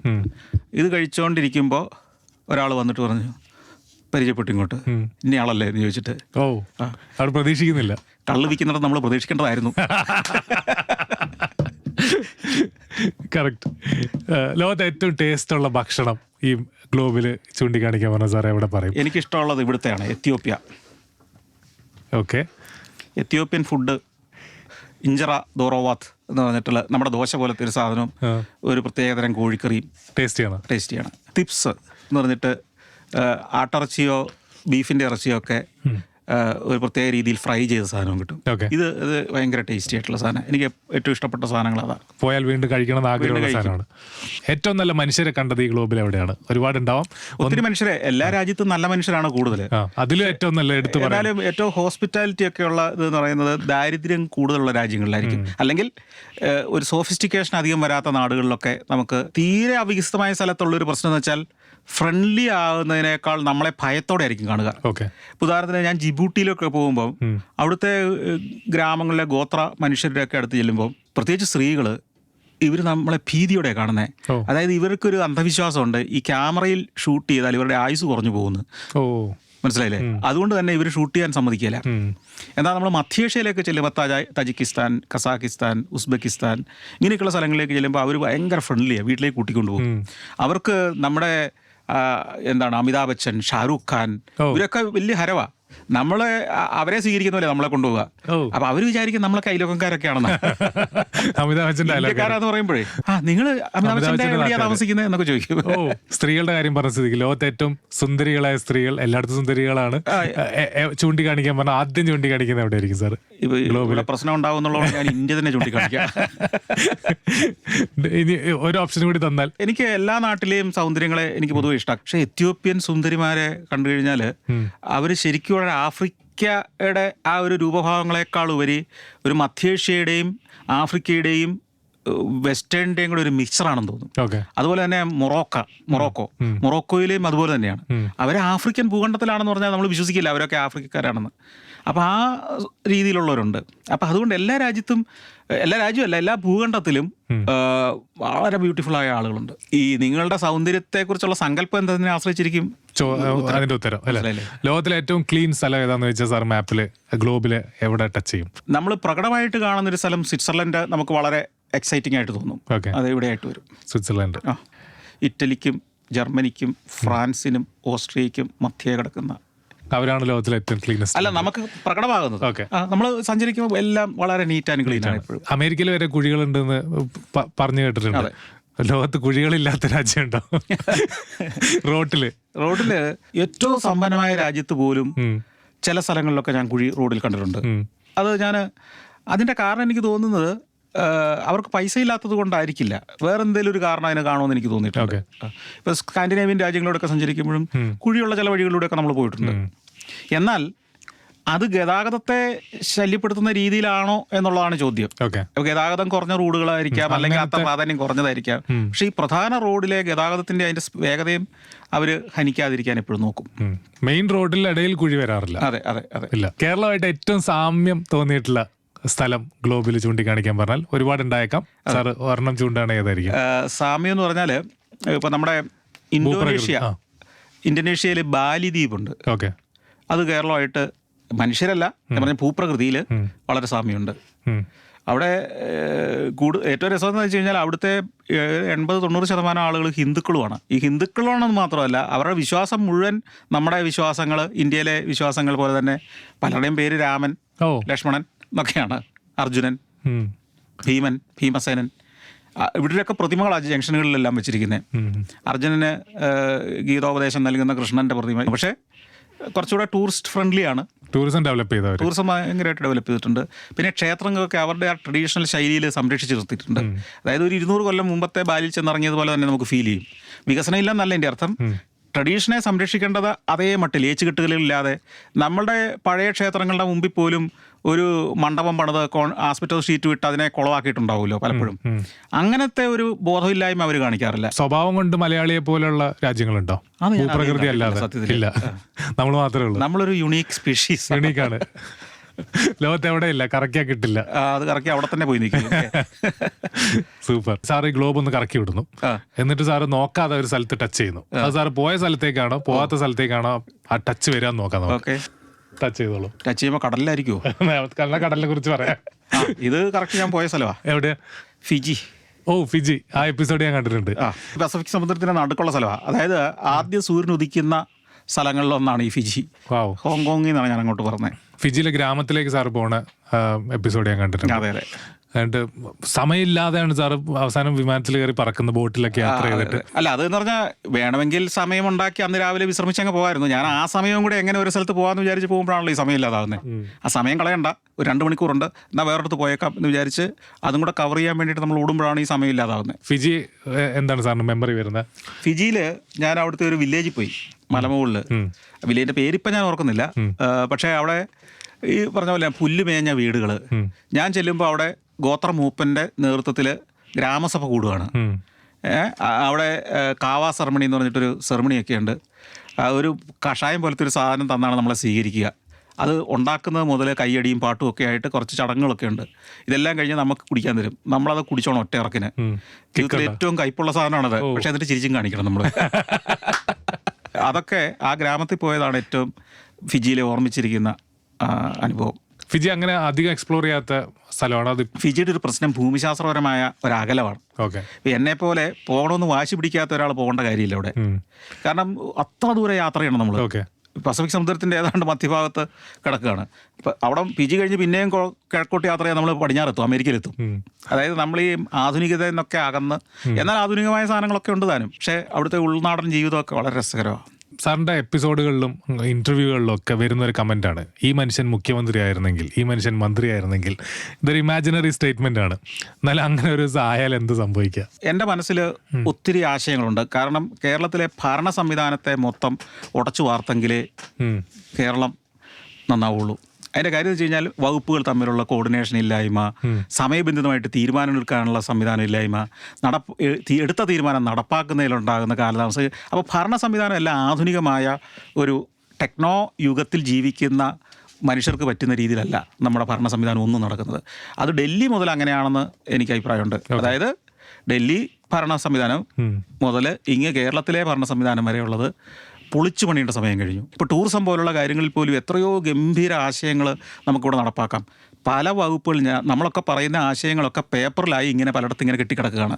ഡിസിഷൻ എടുക്കാൻ കഴിവുള്ളവരില്ല, അല്ലെങ്കിൽ എടുക്കാൻ പല സാങ്കേതിക കാരണങ്ങൾ കൊണ്ട് നടക്കുന്നില്ല. ഇത് എല്ലാ വകുപ്പിലും നടക്കുന്നതാണ്. അപ്പോൾ ശരിക്കും പറഞ്ഞാൽ കേരളം എത്രയോ ഉയരത്തിൽ എത്രയോ ഗംഭീരമായൊരു നാടായിട്ട് മാറേണ്ടതാണ്. അതിന് ഞാനൊരു മുഖ്യമന്ത്രി ആയതുകൊണ്ട് നടക്കില്ല. ഈ സംവിധാനം പരിഷ്കരിക്കണം, ആധുനികമാക്കണം. 2, ജനങ്ങളുമായിട്ടുള്ള ഞാൻ ഏറ്റവും അധികം ചെയ്യാൻ പോകുന്ന ഒരു കാര്യം ജനങ്ങളുമായിട്ട് ഏറ്റവും സമ്പർക്കം സ്ഥാപിക്കും. അതായത് ഞാൻ എന്താണ് ചെയ്യാൻ പോകുന്നത്, ഇപ്പോൾ ഉദാഹരണത്തിന് ഹൈസ്പീഡ് ഒരു ട്രെയിൻ വേണമെന്ന് ഞാൻ തീരുമാനിച്ചാൽ ഞാൻ ജനങ്ങളോട് ഇതിൻ്റെ ആവശ്യകത ബോധ്യപ്പെടുത്തും. ഞാൻ പറഞ്ഞു കൊടുക്കും, കാണിച്ചു കൊടുക്കും, ഉദാഹരണങ്ങൾ കാണിച്ചു കൊടുക്കും, അതിൻ്റെ ഗുണങ്ങൾ പറഞ്ഞു കൊടുക്കും. ഇതിൽ അപകടം അല്ലെങ്കിൽ ഇതിൽ നഷ്ടം ഉണ്ടാകുന്നവർക്ക് എന്ത് പരിഹാരം കൊടുക്കുമെന്ന് അവരെ എക്സൈറ്റ് ചെയ്യുന്ന പാക്കേജ് ഓഫർ ചെയ്ത് അവരെ വിശ്വാസത്തിലെടുത്തിട്ട് നമ്മൾ ആവിഷ്കരിക്കുമ്പോൾ അവരും കൂടെ നിൽക്കുമെന്ന് എനിക്ക് ഉറപ്പുണ്ട്. അപ്പം ജനങ്ങളുമായിട്ട് അടുത്തിടപെടുകയും ജനങ്ങളുടെ വികാരങ്ങൾ മനസ്സിലാക്കുകയും നമ്മുടെ വികാരങ്ങൾ, നമ്മുടെ ആഗ്രഹങ്ങളും ആശയങ്ങളും അവരോട്ട് പങ്കുവയ്ക്കുകയും ചെയ്ത് ആ ഗ്യാപ്പ് ഇല്ലാതാക്കിയാൽ ജനം സ്വീകരിക്കുക ഏത് കാര്യം. 2, ഭരണത്തിൽ ഈ പറഞ്ഞ പ്രൊഫഷണലിസം കൂടെ കൊണ്ടുവന്ന് കഴിയുമ്പോൾ കേരളം വേറൊരു രീതിയിലാവും. കേരളത്തിലെ പ്ലാനിംഗ് കമ്മിറ്റി അംഗം കൂടിയാണ് സാർ. പ്ലാനിംഗ് ബോർഡ് അംഗം കൂടിയാണ് സാർ. പ്ലാനുകൾ ഒരുപാട് കൊടുത്തിട്ടുണ്ടാവും. സാർ കൊടുത്ത കോൺട്രിബ്യൂഷൻസ്, സജഷൻസ് ഇതൊക്കെ പ്രാക്ടിക്കലാക്കാൻ പറ്റുന്നുണ്ടോ? കുറേയൊക്കെ നടക്കുന്നുണ്ട്. പക്ഷേ ഞാൻ ഈ പറഞ്ഞ തടസ്സങ്ങളുണ്ട് അവിടെ. ഇവർ 2 വർഷമായിട്ടും നമ്മൾ ഒന്നും ചെയ്തു തുടങ്ങാത്ത കാര്യങ്ങളുമുണ്ട്. കാരണം അത് ഞാൻ പറഞ്ഞത് ആരെങ്കിലും ഒരാൾ അതിൻ്റെ മേൽ തടസ്സം നിൽക്കുന്നത് കൊണ്ടല്ല. ഈ സിസ്റ്റം ഭയങ്കര സ്ലോ ആണ്. മനസ്സിലായി? കാലത്തിനനുസരിച്ച് ഒരു മാറ്റം ഈ അഡ്മിനിസ്ട്രേറ്റീവ് സിസ്റ്റത്തിൽ വന്നിട്ടില്ല. അതൊരു യാഥാർത്ഥ്യമാണ്. നടന്നൊരു കാര്യം പറഞ്ഞാൽ ഞങ്ങൾക്കത് എക്സൈറ്റ്മെൻ്റ് ആയിരിക്കും. സാർ പ്ലാൻ കൊടുത്തിട്ട് എന്താണ് നടന്നത് പറയരുതെന്ന് പറഞ്ഞിട്ടുണ്ട്. പറയരുതെന്നല്ല, എന്നെ കുഴക്കരുത്. കൊടുത്ത് നടന്നിട്ടുണ്ട്. അങ്ങനെ ഒരു സാറ്റിസ്ഫാക്ഷൻ ഉണ്ടോ? ആശയം കൊടുത്തു, അത് നടന്നു. ചില കാര്യങ്ങളൊക്കെ വളരെ ചെറിയ കാര്യങ്ങളെ നടന്നുള്ളൂ. അതാണ് കാര്യം. വലിയ കാര്യങ്ങൾ പലതും ഇനിയും നടക്കാനുണ്ട്. കാരണം ടൂറിസത്തിലൊക്കെ അത്ഭുതങ്ങൾ സൃഷ്ടിക്കാൻ നമുക്ക് പറ്റും. അത് ഇനിയുള്ള ദിവസങ്ങളിൽ നടക്കുമായിരിക്കും. പക്ഷെ ആശയങ്ങൾ ഒരുപാട് കൊടുത്തിട്ടുണ്ട്. വരും ദിവസങ്ങളിൽ ആശയങ്ങൾ പ്രാക്ടിക്കൽ ആകുമെന്നാണ് എൻ്റെയും പ്രതീക്ഷ. ഈ വാക്കുകൾ കേൾക്കുമ്പോൾ സാറിന് എന്താണ് തോന്നുന്നതെന്ന് പറയണം. റിസ്ക് ആണ് നിങ്ങളുടെ വിജയത്തിലേക്കുള്ള ഒരു താക്കോല്. കാരണം റിസ്ക് എടുക്കുന്ന ഒരാൾക്കായിരിക്കും ഏറ്റവും വലിയ വിജയങ്ങൾ ഉണ്ടാവുക. കാരണം ബഹുഭൂരിപക്ഷം ആളുകളും റിസ്ക് എടുക്കാതിരിക്കാൻ ഇഷ്ടപ്പെടുന്നവരാ. അവിടെ റിസ്ക് എടുക്കുന്ന ഒരുത്തിന് വലിയ അവസരങ്ങൾ മുമ്പിൽ കിടക്കുക. അതിൻ്റെ ഒരു ഉദാഹരണം ഞാൻ പറയാം. 1400-കളിലും 500-കളിലൊക്കെ യൂറോപ്പിൽ വലിയ പ്രതിസന്ധി ഉണ്ടായ സമയത്ത്, അല്ലെങ്കിൽ ലോകത്ത് തന്നെ വലിയ പ്രതിസന്ധി ഉണ്ടായൊരു സമയത്ത് കുറച്ച് രാജ്യങ്ങൾ ചില ആളുകളെ റിസ്ക് എടുപ്പിച്ച് കപ്പലിൽ കയറ്റി അങ്ങ് വിട്ടു. ഇവർ ജീവിതത്തിൽ തിരിച്ച് ഈ നാട്ടിലേക്ക് വരുമെന്ന് ഒരു ഉറപ്പുമില്ലാതെ അങ്ങ് പോയതാണ്. അവർ പോയിട്ടാണ് അമേരിക്കയുടെ സാധ്യത കണ്ടുപിടിച്ചത്. എക്സ്പ്ലോറേഴ്സ്. അപ്പോൾ ഈ റിസ്ക് എടുക്കുന്നവരാണ് ഈ എക്സ്പ്ലോറേഴ്സ് എന്ന് പറയുന്നത്. അവരന്ന് കണ്ടുപിടിച്ച ആ നാട്ടിലേക്ക് പോകാനാണ് ഇന്ന് നമ്മുടെ തലമുറ പിള്ളേർ ആഗ്രഹിക്കുന്നത്. കാനഡയിലേക്ക്, US-ലേക്ക്, ഓസ്ട്രേലിയയിലേക്ക്. 500 കൊല്ലം മുമ്പ് റിസ്ക് എടുത്തവൻ്റെ ആ റിസ്കിൻ്റെ ഫലമാണ് ഇന്ന് നമ്മൾ അനുഭവിക്കുന്നത്. അപ്പോൾ റിസ്ക് നിങ്ങൾ എത്ര വലുതാണോ എടുക്കുന്നത്, ബുദ്ധിപരമായിരിക്കണം അത്. ഇപ്പോൾ റിസ്ക് എടുക്കുകയാണെന്ന് പറഞ്ഞിട്ട് നമ്മൾ ആവശ്യമില്ലാത്ത പണിക്ക് പോയിട്ട് റിസ്ക് കാണിച്ച് ജീവിതം കളയേണ്ട കാര്യമില്ല. കാൽക്കുലേറ്റഡ് റിസ്ക് ആയിരിക്കണം. അങ്ങനെ റിസ്ക് എടുക്കുന്നവർക്ക് വലിയ റിവാർഡ്സും ഉണ്ടാവും. പാഷൻ. ജീവിതത്തിൽ ഒരു പ്രതിഫലവും നിങ്ങൾക്ക് കിട്ടില്ല, അല്ലെങ്കിൽ പ്രതിഫലം കിട്ടുമെന്ന് ഒരു ഉറപ്പുമില്ലാത്ത ഒരു കാര്യത്തിൽ പോലും നിങ്ങൾക്കത് ചെയ്യണമെന്ന് ആഗ്രഹം തോന്നുന്നുണ്ടെങ്കിൽ അതിനാണ് ഈ പാഷൻ എന്ന് പറയുന്നത്. ഇത് ചെയ്താൽ എനിക്ക് വലിയ പ്രതിഫലമൊന്നും കിട്ടുമെന്ന് തോന്നുന്നില്ല, എന്നാലും എനിക്കിത് ചെയ്യാൻ ഇഷ്ടമാണ് എന്ന് നിങ്ങൾക്ക് തോന്നുന്നുണ്ടെങ്കിൽ, അല്ലെങ്കിൽ അതാണ് എൻ്റെ മേഖല എന്ന് നിങ്ങൾ ഒരു മേഖലയെക്കുറിച്ച് ചിന്തിക്കുന്നുണ്ടെങ്കിൽ അതാണ് ശരിക്കും നിങ്ങളുടെ പാഷൻ. ഞാനിത് ചെയ്താൽ എനിക്ക് പ്രതിഫലം കിട്ടും, ഇത്ര രൂപ ചെയ്താൽ, ഇത്ര മണിക്കൂർ പണിയെടുത്താൽ ഇത്ര രൂപ കിട്ടും, അതുകൊണ്ട് ആ പണി ചെയ്യാമെന്ന് വിചാരിക്കുന്നതിന് അത് പാഷനല്ല, അത് പൈസയോടുള്ള സ്നേഹമാണ്, ജീവിത സുഖങ്ങളോടുള്ള താല്പര്യമാണ്. അതല്ല പാഷൻ. നമ്മൾ ചില ജോലി ചെയ്യുമ്പോൾ നമ്മൾ എക്സൈറ്റഡ് ആവും. നമ്മൾ വാച്ചേ നോക്കില്ല, അതിൽ നിന്ന് പ്രതിഫലം കിട്ടുമെന്ന് നോക്കില്ല, എത്ര സമയം പോയെന്നറിയില്ല, അതിന് എത്ര പൈസ ചിലവഴിച്ചെന്ന് ചിലപ്പോൾ ചിന്തിക്കില്ല. അങ്ങനെ തുടർന്നുകൊണ്ടേ ഇരിക്കുന്നൊരു ജോലി ഉണ്ടെന്നിരിക്കട്ടെ, അതിനാണ് യഥാർത്ഥത്തിൽ പാഷൻ എന്ന് പറയുന്നത്. അപ്പോൾ അത് ഫോളോ ചെയ്യണോ വേണ്ടേ? തീർച്ചയായിട്ടും അത് ഫോളോ ചെയ്യുന്നവർക്ക് അതിൻ്റെ റിവാർഡ് എന്തെങ്കിലും ഉണ്ടാവും. ലാസ്റ്റ് റൗണ്ടിലേക്ക് പോകുമ്പോൾ 2023 നമ്മുടെ നാട്ടിൽ നടന്ന ചില കാര്യങ്ങളാണ് ഞാൻ പറയുന്നത്. ഇത് കേൾക്കുമ്പം സാറുണ്ടായെന്ന് അല്ലെങ്കിൽ സാറിന് പറയാൻ തോന്നുന്നൊരു കാര്യം, വന്ദേ ഭാരത് ട്രെയിൻ കേരളത്തിലൂടെ ഓടുന്നു. നമ്മുടെ റെയിൽവേ ഒരു ഘട്ടത്തിലേക്ക് കടന്നു എന്നുള്ള ഒരു അഭിമാനം തോന്നി. കാരണം ട്രെയിനൊക്കെ നല്ലതാവണമെന്നുള്ളൊരു ചിന്തയിലുണ്ടായല്ലോ. നേരത്തെ അതല്ലല്ലോ, നമ്മുടെ ട്രെയിനുകൾക്കെല്ലാം ഏതാണ്ട് ഒരേ ഷേപ്പും രൂപവും, വൃത്തിയുള്ള ടോയ്ലറ്റ് ഇല്ല, വൃത്തിയുള്ള സൗകര്യങ്ങളില്ല. ഇത് മതി എന്ന ചിന്തയായിരുന്നു. ഇത് പോരാ എന്ന ചിന്തയുടെ തുടക്കമാണ് വന്ദേ ഭാരത്. ഹാപ്പിയാണോ? ഞാൻ ഹാപ്പി എന്ന് വെച്ചാൽ താരതമ്യേന മറ്റു ട്രെയിനുകളായിട്ട് താരതമ്യപ്പെടുന്ന ഹാപ്പിയാണ്. പക്ഷേ ഇതൊന്നും പോരാ, അതൊന്നും പോരാ നമുക്ക്. ശരിതൊരു സ്റ്റാർട്ടാണ്. പക്ഷെ ആ തുടക്കം എന്ന് പറയുന്നത് നമ്മൾ അപ്രീഷിയേറ്റ് ചെയ്യണം. സ്കൂൾ കലോത്സവത്തിൽ നോൺ വെജ് വേണമെന്ന് പറഞ്ഞു. സ്കൂൾ കലോത്സവത്തിൽ നോൺ വെജും വേണം, വെജും വേണം എന്നാ എൻ്റെ അഭിപ്രായം. കാരണം എന്തിനാണ് കലോത്സവത്തിൽ ഭക്ഷണം ഏതും ആവാമല്ലോ. വെജ്. പിന്നെ രണ്ടാമത്തെ കാര്യം, ഇതിനകത്ത് ഒരു ലോജിക്ക് എന്താണെന്ന് വെച്ച് കഴിഞ്ഞാൽ മാനേജ് ചെയ്യാനുള്ള എളുപ്പം വെജ് തന്നെയായിരിക്കും. കാരണം വെച്ചാൽ അത് നോൺ വെജ് കഴിക്കുന്നവർക്കും അത് കഴിക്കാം. കറക്റ്റ്. മറ്റേത് കഴിക്കാൻ പറ്റില്ല. ഓക്കെ. തലസ്ഥാനം കൊച്ചി ആക്കണം എന്നൊരു ഡിസ്കഷൻ ഉണ്ടായി. അത് ഇനിയിപ്പോൾ ആഗ്രഹിച്ചിട്ട് കാര്യമില്ല. പക്ഷെ നേരത്തെ അത് ആകേണ്ടതായിരുന്നു എന്ന് എനിക്ക് തോന്നുന്നുണ്ട്. അതായത് കേരളം രൂപീകരിച്ച സമയത്ത് തന്നെ അങ്ങനെ പ്ലാൻ ചെയ്തത്. കൊച്ചിയല്ല, എനിക്ക് കൂടുതൽ താല്പര്യം തൃശ്ശൂരാക്കാമായിരുന്നു.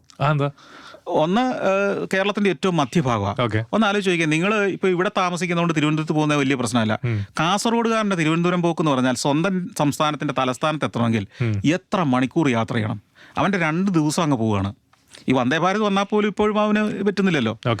കാസർഗോഡ് നിന്ന് വിമാനവും ഇല്ല. പിന്നെ കണ്ണൂർ വന്നിട്ട് അതും വല്ലപ്പോഴും ഒക്കെ ഉള്ളൂ. അത് നമ്മുടെ സൗകര്യത്തിനല്ലല്ലോ വിമാനത്തിൻ്റെ സൗകര്യത്തിനാണ് നമ്മൾ പോകേണ്ടത്. അപ്പോൾ അതുകൊണ്ട് തന്നെ തൃശ്ശൂരായിരുന്നു കേരളത്തിന്റെ തലസ്ഥാനമായിരുന്നെങ്കിൽ, തൃശ്ശൂർ വേറൊരു ഗുണമുണ്ട്, ഈ തലസ്ഥാനമാകുന്ന സ്ഥലം ഇപ്പോൾ ലോകത്തിലെ പല രാജ്യങ്ങളിലും നോക്കൂ, അവിടുത്തെ ഏതാനും പ്രധാന പട്ടണത്തിലല്ല തലസ്ഥാനം. ഇപ്പോൾ വാഷിംഗ്ടൺ DC, ന്യൂയോർക്കിലല്ലോ അവർ വെച്ചത്. വാഷിംഗ്ടൺ DC ഒരു തലസ്ഥാനം രൂപപ്പെടുത്തിക്കൊണ്ടുവരിക ചെയ്തേ. ഒരു പ്രാധാന്യമില്ലായിരുന്ന സ്ഥലമായിരുന്നു ഈ വാഷിംഗ്ടൺ DC, അമേരിക്കയുടെ തലസ്ഥാനമാകുമ്പോൾ. ന്യൂയോർക്കോ അല്ലെങ്കിൽ ഷിക്കാഗോയോ അതുപോലെ ഏതെങ്കിലും വളർന്ന ഒരു സ്ഥലങ്ങളിലേക്ക് വേണമെങ്കിൽ തലസ്ഥാനമാക്കാമായിരുന്നു. ഫിലാഡൽഫിയോ ഒക്കെ ആക്കാമായിരുന്നു. അതല്ല ആക്കിയത്. പുതിയൊരു സ്ഥലം ഡെവലപ്പ് ചെയ്ത് കൊടുക്കുക. അങ്ങനെ ഡെവലപ്പ് ചെയ്യുമ്പോൾ ഒരു ഗുണമെന്ന് വെച്ചാൽ നമുക്ക് പ്ലാൻഡ് ആയിട്ടൊരു സിറ്റി ഉണ്ടാക്കാം. അവിടെ ഈ ഭരണസിരാ കേന്ദ്രത്തിന് വേണ്ട സൗകര്യങ്ങൾ മാത്രമാക്കി നമുക്ക് ഡെവലപ്പ് ചെയ്യാം. ഇനി ഇപ്പം തിരുവനന്തപുരത്ത് എല്ലാ സംവിധാനങ്ങളും ഉറച്ചു കഴിഞ്ഞു.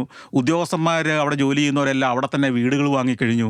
അവിടെ താമസിക്കാനുള്ള സൗകര്യങ്ങൾ മുതൽ എല്ലാ അടിസ്ഥാന സൗകര്യങ്ങളും ഭരണത്തിന് വേണ്ടത് അവിടെ ഉണ്ടായിക്കഴിഞ്ഞിട്ട് ഇനി മാറ്റുക എന്ന് പറയുന്നത് വലിയൊരു വേസ്റ്റ് ഓഫ് എനർജി ആൻഡ് മണിയാണ്. ആ സൗകര്യങ്ങളൊക്കെ എല്ലാ സ്ഥലത്തും കൊടുക്കുക എന്നുള്ള ഒരു ഓപ്ഷനേ ഉള്ളൂ. അത് ഇനിയിപ്പോൾ ഡിജിറ്റൽ കാലഘട്ടത്തിൽ നമുക്ക് ഇതൊക്കെ ഡിജിറ്റലി ആക്സസ് ചെയ്യാവുന്ന പോലെ ആക്കിയാൽ മതി. തക്കാളിക്ക് വില റോക്കറ്റ് പോലെ പോയ വർഷമാണ് 2023. ഈ വില കയറുമ്പോൾ അപൂർവം ചില ഭാഗ്യവാന്മാർക്ക് ഇതിന്റെ ഗുണം കിട്ടും. ഈ ബാക്കിയുള്ളവർ ഈ വില കയറുമ്പം എല്ലാവരും കൂടെ തക്കാളി കൃഷിക്ക് ഇറങ്ങും. അവരുടെ വിളവെടുക്കാറാകുമ്പോഴത്തേക്കും അത് 150 രൂപയിൽ നിന്ന് 15 രൂപയായിട്ട് താഴുകയും ചെയ്യും. അതാണ് ഇന്ത്യൻ കർഷകന്റെ വിധി. അപ്പോൾ അതുകൊണ്ട് നമ്മൾ ഈ കൃഷിയിൽ വലിയ ഉയർച്ചയുണ്ടാകും, വില വർധനം ഉണ്ടാകുമ്പോൾ എല്ലാവരും കൂടെ ആ കൃഷിയിലേക്ക് പോകുന്ന സംവിധാനങ്ങൾ നിർത്തണം. കേരളത്തിൽ ഇതേ അബദ്ധങ്ങൾ പണ്ട് പറ്റിയിട്ടുണ്ട് പലപ്പോഴും. ഇപ്പോൾ റബ്ബർ ലാഭകരമായിരുന്ന കാലത്ത് എല്ലാവരും റബ്ബർ കൃഷിയിലേക്ക് പോയി. ഇന്നിപ്പോൾ റബ്ബറിന് അത്ര വലിയ ആകർഷകമായ വിലയില്ല. അതുപോലെ തന്നെ വാനില കൃഷി എന്ന് പറഞ്ഞ ഒരു കാലത്ത് എനിക്ക് തോന്നുന്നു 90s അവസാനമൊക്കെ ഒരു ഹരമായിരുന്നു. 2 കൊല്ലം കഴിഞ്ഞ് ആ നട്ടവരെല്ലാം അത് പറിച്ച് കളഞ്ഞ് വേറെന്താ ചെയ്തു. അപ്പം ഒരു പ്ലാൻഡായ അഗ്രികൾച്ചറൽ ആക്ടിവിറ്റി നമുക്കുണ്ടാവണം. ഈ നടന്ന സംഭവങ്ങളിൽ ചിലത് വിഷമകരമായ സംഭവങ്ങളും ഉണ്ട്. ട്രെയിനിന് തീയിട്ട സംഭവം ഉണ്ടായി നമ്മുടെ നാട്ടിൽ. കാരണം വിമാനത്താവളത്തിലേക്ക് നമുക്ക് ആർക്കും ഒരു ചെക്കിംഗ് ഇല്ലാതെ കയറാൻ പറ്റില്ല. നമ്മുടെ റെയിൽവേ സ്റ്റേഷനിലേക്ക് ഏത് സൈഡിൽ നിന്ന് കയറാൻ അല്ല, പ്രശ്നം എന്നറിയോ, നമുക്ക് ആ ആക്സസിബിലിറ്റി ഉള്ളതല്ലേ നല്ലത്. പക്ഷെ പ്രശ്നം മനുഷ്യര് സുബോധത്തോടെ ജീവിച്ചാൽ മതി. നമ്മുടെ റെസ്ട്രിക്ഷൻസ് ഒക്കെ ഉണ്ടാക്കുന്ന നമ്മുടെ തന്നെ കയ്യിലിരിപ്പ് കൊണ്ടാണ്. ശരിക്കും പറഞ്ഞാൽ റെസ്ട്രിക്ഷൻസ് ഉണ്ടാക്കി മനുഷ്യരെ അകറ്റി നിർത്തുന്നതിനേക്കാൾ മനുഷ്യർക്ക് ബോധം ഉണ്ടാക്കിയിട്ട് ശരിക്കും പറഞ്ഞാൽ ഈ റെസ്ട്രിക്ഷൻസ് ഇല്ലാതെ ഒരു ലോകം സൃഷ്ടിക്കുന്നതാണ് ഇപ്പോഴും ആവശ്യം. നമുക്ക് ഈ റെയിൽവേ സ്റ്റേഷനിലേക്ക് എവിടെ നിന്നും കയറാൻ പറ്റുന്ന ഒരു സാഹചര്യം അത്ര നല്ലതാണ്. മറ്റേ സെക്യൂരിറ്റി ചെക്കും കഴിഞ്ഞ് ലഗേജ് പരിശോധനയും കഴിഞ്ഞ് എക്സ്റേ മെഷീനകത്തൂടെ ലഗേജും വിട്ട് മെറ്റൽ ഡിറ്റക്ടറിനകത്തൂടെ കടന്ന് വിമാനത്തിൽ കയറുന്ന പോലെ ട്രെയിനിൽ കയറാൻ പറ്റുള്ളെങ്കിൽ മനുഷ്യനെ ആ ട്രെയിൻ യാത്രയിൽ നിന്ന് തന്നെ അകറ്റില്ലേ. ഇത് ഓടിച്ചെന്ന ടിക്കറ്റ് എടുത്ത് അല്ലെങ്കിൽ ടിക്കറ്റ് നേരത്തെ എടുത്തിട്ടുണ്ടെങ്കിൽ ഓടിച്ചെന്ന് അതിലേക്ക് കയറാന്നുള്ളതല്ലേ ഇതിന്റെ സൗകര്യം തന്നെ. അപ്പൊ അങ്ങനെ തന്നെ ആയിരിക്കണം. അപ്പൊ മനുഷ്യന് ബോധം ഉണ്ടാവണം. നമ്മൾ കാണിക്കുന്ന ഈ വിവരക്കേട് നമ്മുടെ സ്വാതന്ത്ര്യത്തെയാണ് ഹനിക്കുന്നത് എന്നുള്ള ബോധം എല്ലാ മനുഷ്യർക്കും ഉണ്ടാവണം. താനൂർ ബോട്ട് അപകടം, അത് ശരിക്കും പറഞ്ഞാൽ നമ്മുടെ ബോട്ടുകൾ തന്നെ മാറ്റണം. കാരണം നമ്മളിവിടെ ബോട്ട് എന്ന് പറഞ്ഞ് ഓടിക്കുന്നത് ഇന്നത്തെ കാലത്തിന് പറ്റുന്നത് ബോട്ടേ അല്ല. ഇപ്പം ഞാൻ ഒരു കാര്യം ചോദിക്കട്ടെ, ഇപ്പോൾ നമ്മളിവിടെ ഒരു കാറ് വരുന്നു. ഈ കാറ് ഒരു ഫാക്ടറിയിലുണ്ടാക്കി കൃത്യമായ സ്പെസിഫിക്കേഷനോടുകൂടി കൃത്യമായ ടെസ്റ്റുകൾ നടത്തി ക്രാഷ് ടെസ്റ്റ് ഉൾപ്പെടെ നടത്തിയ കാറുകളെ നമ്മൾ വാങ്ങാറുള്ളൂ അല്ലേ? കറക്റ്റ്. അതിന് പകരം റേറ്റിംഗ് വരെയുണ്ട്. റേറ്റിംഗ് ഉണ്ട്. അതിൻ്റെ ഒരു ചെറിയ ചളുക്കം പോലും നമ്മൾ വടിവുകൾ പോലും നമ്മൾ സഹിക്കില്ല, ഒരു പോറൽ പോലും സഹിക്കില്ല. അതേ സ്ഥാനത്ത് ഈ കാറുകളൊക്കെ ഇവിടുത്തെ എക്സ്പീരിയൻസ്ഡ് ആയ കുറേ വർക്ക്ഷോപ്പുകാരായിരുന്നു ഇറക്കിയിരുന്നെങ്കിലോ വെൽഡ് ചെയ്ത് പുട്ടിയൊക്കെ ഇട്ടടിച്ച് സാധനം ഇറക്കുന്നത് നമ്മൾ വാങ്ങുമോ? ഇല്ല. അല്ലെങ്കിൽ അതിൻ്റെ സേഫ്റ്റിയെക്കുറിച്ച് നമുക്ക് എത്ര ബോധമുണ്ട്? സത്യത്തിൽ നമ്മുടെ ബോട്ടുകളെല്ലാം ഇപ്പോഴും അങ്ങനെയല്ലേ ഇറങ്ങുന്നത്? ഏതോ കായൽ തീരത്തോ ആറ്റ് തീരത്തോ കടൽ തീരത്തോ ഉള്ള കുറേ വർക്ക്ഷോപ്പുകളിൽ നിന്ന് തട്ടിക്കൂട്ടി ഇറക്കുന്ന സാധനമാണിത്. അപ്പോൾ ഇതിനെ കൺട്രോൾ ചെയ്യുന്ന ഒരു അതോറിറ്റി പോലും നമുക്കില്ല. ബോട്ടുകളുടെ മാനുഫാക്ചറിങ്ങിനെ കൺട്രോൾ ചെയ്യുന്ന ഒരു അതോറിറ്റി ഉണ്ടോ? നമുക്ക് ഇല്ല. അങ്ങനെ ഇല്ലെങ്കിൽ നമ്മൾ എന്താ ചെയ്യേണ്ടത്? ബ്രാൻഡഡ് ബോട്ടുകൾ ഇവിടെ ഇൻട്രൊഡ്യൂസ് ചെയ്യണം. ഓക്കെ. ലോകത്തെ മുഴുവൻ യൂസ് ചെയ്യുന്ന ബ്രാൻഡഡ് ബോട്ടുകൾ, ബോട്ട് കമ്പനികൾ, മാനുഫാക്ചേഴ്സ് ഉണ്ട്. ഗൾഫ് ക്രാഫ്റ്റ് എന്നൊക്കെ പറഞ്ഞിട്ട് നിരവധി കമ്പനികളുണ്ട്. മലയാളികൾക്ക് അവരെ വലിയ പരിചയമില്ലെന്നേ ഉള്ളൂ. ഗൂഗിളിൽ സെർച്ച് ചെയ്താൽ കിട്ടും ബ്രാൻഡഡ് ബോട്ടുകൾ. അതായത് ഇപ്പം ടൊയോട്ട എന്ന് പറയുന്ന പോലെ ബോട്ടിലെ ടൊയോട്ടമാരുണ്ട്, ബോട്ടിലെ സുസുക്കിമാരുണ്ട്. അവരെ കൊണ്ടുവരണം. അവര് എന്തുകൊണ്ട് ഇതുവരെ കേരളത്തിലേക്ക് ആരും കൊണ്ടുവരുന്നില്ല? പേടിച്ചിട്ടാ. കാരണം അതുകൊണ്ട് വന്നാൽ അത്രയും എക്സ്പെൻസീവ് ആണല്ലോ ഇപ്പം നമ്മുടെ കാറുകൾ പോലും, അല്ലേ? കറക്റ്റ്. അപ്പോൾ ഇത്തരത്തിൽ ടൂറിസം ആക്ടിവിറ്റിക്ക് വേണ്ട ബോട്ടുകൾ ഇന്റർനാഷണൽ നിലവാരമുള്ള നല്ല ബോട്ടുകളാണെന്ന് നമ്മൾ ഉറപ്പുവരുത്തിയാൽ മതി. വാട്ടർ മെട്രോക്കാർ എനിക്ക് തോന്നുന്നു അങ്ങനത്തെ ഞാൻ പറഞ്ഞത് അത്തരത്തിൽ ഡിസൈൻഡ് ആയ ബോട്ടുകൾ, അതിനകത്ത് ലൈഫ് ജാക്കറ്റ് ഇട്ടോണ്ടല്ലോ എല്ലാവരും യാത്ര ചെയ്യുന്നത്. എന്തുകൊണ്ടാ? ആ ബോട്ടിൽ തന്നെ നമുക്കൊരു വിശ്വാസമുണ്ട്, ധൈര്യമുണ്ട്. ധൈര്യമുണ്ട്. ഇത് അങ്ങനെ ഇങ്ങനെയൊന്നും മുങ്ങില്ല എന്നുള്ളൊരു ധൈര്യം. പിന്നെ മുങ്ങുന്നൊരു സാഹചര്യം വന്നാൽ, അല്ലെങ്കിൽ മറിയുന്നൊരു സാഹചര്യം വന്നാൽ ആവശ്യത്തിന് ലൈഫ് ജാക്കറ്റുകളും സുരക്ഷാ ഉപകരണങ്ങളും അതിനകത്ത് കൊണ്ടുപോകാനും ഇത് മതി. അടുത്ത ഇൻസിഡന്റ് അരിക്കൊമ്പനെ മാറ്റി പാർപ്പിച്ച്. അതിനകത്ത് രണ്ട് വിഷയങ്ങളാണ്. ഇപ്പൊ അരിക്കൊമ്പന്റെ കൂടെ നിൽക്കാൻ മേല, നാട്ടുകാരുടെ കൂടെ നിൽക്കാൻ മേലുള്ള സ്ഥിതി. കാരണം നമുക്കറിയാമല്ലോ, ഈ കുടിയേറ്റം എന്ന് പറയുന്നത് സർക്കാർ തന്നെ ഒരു കാലത്ത് പ്രോത്സാഹിപ്പിച്ചാണ് തിരുവിതാംകൂറിൽ നിന്ന് ഈ ഇടുക്കിയുടെ മലമുകളിലേക്ക് ആളുകളെ പാറ്റിപ്പാർപ്പിച്ചത്. ഒരു പട്ടിണിയുടെ കാലത്ത്, പട്ടംതാണുപിള്ളയുടെ കാലത്ത് ആളുകളെ അങ്ങോട്ട് കയറ്റിവിട്ടതാ, നിങ്ങൾ അവിടെ പോയി കൃഷി ചെയ്ത് ജീവിക്കുക എന്ന് പറഞ്ഞിട്ട്. ആ മനുഷ്യർ കൃഷി ചെയ്ത് ജീവിച്ച് തലമുറകളായിട്ട് അവിടെ ജീവിച്ചു വന്നു. ജനസംഖ്യ കൂടി വളർന്നു വന്നു. നമ്മുടെ ഭരണഘടന അനുവദിക്കുന്ന സൗകര്യങ്ങളെല്ലാം അല്ലെങ്കിൽ ആനുകൂല്യങ്ങളെല്ലാം കൊടുത്ത് അവിടെ ജീവിച്ചു വരുന്ന ആളുകൾക്ക് വന്യമൃഗങ്ങൾ വരുമ്പോൾ എങ്ങനെ വീട് ഉപേക്ഷിച്ചിട്ട് അവർക്ക് ഇറങ്ങിപ്പോകാൻ പറ്റും? അവരെ വേറെ എവിടെ നമ്മൾ കൊണ്ടുപോയി പുനരധിവസിപ്പിക്കും? എന്നാൽ ഇത് യഥാർത്ഥത്തിൽ ആരുടെ ഭൂമിയായിരുന്നു എന്ന് ചോദിച്ചാൽ ഈ വന്യമൃഗങ്ങളുടെ ഭൂമിയായിരുന്നില്ലേ? അപ്പോൾ ഇവിടെ ഒരു നമ്മുടെ എടുത്ത ഡിസിഷൻസിൻ്റെ ക്ലാഷാണത്. വനത്തിലേക്ക് നമ്മൾ ആളുകളെ കുടിയേറാൻ പ്രേരിപ്പിച്ചു മുൻ ഗവൺമെൻറ്റുകൾ. അത് വിശ്വസിച്ച് പോയ ജനത്തെ നമുക്കിനി പഴിക്കാൻ പറ്റുമോ? ഇല്ല. അപ്പോൾ ഇവിടെ അതാ ഞാൻ പറഞ്ഞത്, ഇതിനൊരൊറ്റ ഉത്തരവില്ല. ഇതിൽ ആരെ ശരി ആര് തെറ്റ്, ആരുടെ കൂടെ നിൽക്കണം എന്നുള്ളത് കൺഫ്യൂസിങ് ആണ്. ഇന്ത്യൻ ആദ്യത്തെ സ്പേസ് ടൂറിസ്റ്റ് സാറാണ്. ചന്ദ്രനിലേക്ക് അഥവാ ടൂറിസ്റ്റുകൾ പോകുന്നുണ്ടെങ്കിൽ ആദ്യത്തെ മലയാളി സാറാവോ? അങ്ങനെ ഒരു ഇതെല്ലാം ചാൻസ് കിട്ടിയാലും ടിക്കറ്റ് എടുക്കുമല്ലോ. പുതിയ പിള്ളേരെ ഇപ്പൊ റാഫിക്ക് എന്തുകൊണ്ട് പോയിക്കൂടാ? ഞാൻ പറഞ്ഞത്, എന്നെ ഇത്രയും നാളും കേൾക്കുകയും കാണുകയും ചെയ്ത റാഫിയെ പോലുള്ള ചെറുപ്പക്കാരും പോണം. നിങ്ങളിലും അങ്ങനെ ഒരു ബോധം ഉണ്ടാകണം, ഓർമ്മയുണ്ടാകണം, ഒരു ചിന്തയുണ്ടാകണം. ഉറപ്പായിട്ടും. യെസ്. ഇയാൾക്ക് സ്പേസിൽ പോകാമെങ്കിൽ ചന്ദ്രനിൽ ഞാനായിരിക്കും പോകുന്നത് എന്നുള്ളൊരു വാശി ഉണ്ടാവണം. ആ വാശി ഉണ്ടാക്കുക എന്നുള്ളതാണ് ഉദ്ദേശം. Thank you so much sir. ഒരുപാട് നേരം മനസ്സ് തുറന്ന് സംസാരിച്ചു. സന്തോഷ് ജോർജ് കുളങ്ങര സാറിനെ ഇന്റർവ്യൂ ചെയ്യാൻ പറ്റി എന്നുള്ളൊരു സന്തോഷത്തിലാണ് ഇന്റർവ്യൂ ഞാൻ അവസാനിപ്പിക്കുന്നത്. Thank you. റാഫി അതിഗംഭീരമായിട്ട് ഹോംവർക്ക് ചെയ്ത് എന്നെ പൂട്ടാനുള്ളതെല്ലാം ആയിട്ടാണ് ഇരുന്നത്. പ്രത്യേകം അഭിനന്ദനങ്ങൾ. Thank you sir.